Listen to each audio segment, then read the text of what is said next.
welcome back. I'm Melissa Scaia. I'm here with Courtney. Courtney, please introduce yourself. Thanks so much, Melissa. I'm Courtney O'Brien. I'm a facilitator and program manager of men's domestic violence intervention groups in Maine. And I also train other people who are facilitators and program managers in men's group. And I've been doing that for about 7 years now. Great. Okay. So, Courtney, what I want to just have you talk a little bit about as a female who's been facilitating these groups for a while, you've mentioned that you've always co-facilitated with a man, right? And that your context is that you're the only woman in the room, right? Can you just say your thoughts a little bit, Courtney, about why men's intervention programs should have a consciousness in the group and outside the group, not just about what we say, but also how we set up the program, what we do. Can you say a little bit about why you think that's important?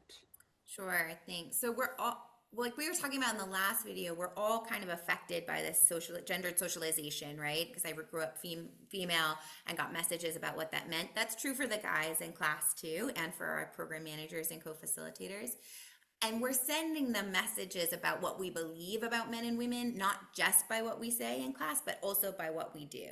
So what we do and say in class will either kind of conform to those expectations that they already have, those messages that they've already had about women, or they'll kind of push against it. And so, when possible, we want to be kind of a countercultural message about what it must mean to be a man and to be a woman. Yeah. Well, Courtney, you're reminding me of, I do online groups now, but I know you do in-person groups. And that when I did do the in-person groups, is that, we tried to offer coffee or water, right?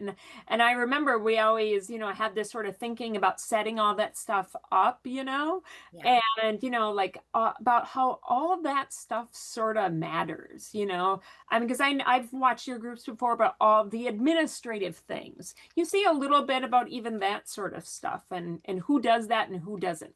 Sure. So we don't have coffee in our group, sadly. Okay. But we do, right? There's someone has to take the money.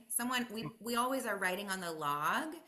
So you can imagine what kind of message it might send if the male co-facilitator is always asking the questions or often asking the questions, and the female co-facilitator is writing on the log, Yeah. right? What does she look like? She looks like a secretary. She looks like she's supporting him in Yeah. doing his thinking work. These things that would reinforce the messages that men and boys get about what it means to be a man. It means you're in charge. It means you do the thinking. It means women are there to support you. These, Yeah. whether we're conscious of it or not, these are the messages that we receive. And these messages support men's use of power and control with their female partners. That's why it's important. That's why it matters in our class. Yeah. When we show an equal partnership, right? I'm writing on the board and I'm asking questions. My co-facilitator, who's male, is also writing on the board and asking questions. We're showing that a male and female partnership can be collaborative and equal, and doesn't mean that she's just supporting him. Yeah. Yeah, I was thinking about the other thing is what about like what some people call like violations or rule breaking, like about who should bring it up, who shouldn't. Any just sort of, I think that's a little bit trickier one, but what sort of some thoughts that you have about that? Yeah, we talk about this a lot. Whenever there is a rule violation, we try to, as co-facilitators, talk about it after class. How did that Yeah. go? Did that go well? But I don't want to set up a dynamic where it seems like my male co-facilitator is always noticing and addressing rule violations, or that I am pointing them out and then he's immediately jumping in to like rescue me when there's conflict. Right. So Yeah. the female co-facilitator being able to stand in conflict and say, I'm going to stop you right there. You have to leave. You violated the rules. Yeah. And then, if necessary, our co-facilitator backing us up, but not jumping into rescue, and not being the only one who addresses those things. I think is important. Yeah, yeah. I think the other one I've often thought about is, in terms of who leads group or speaks first, who starts. What are some thoughts you have about that one?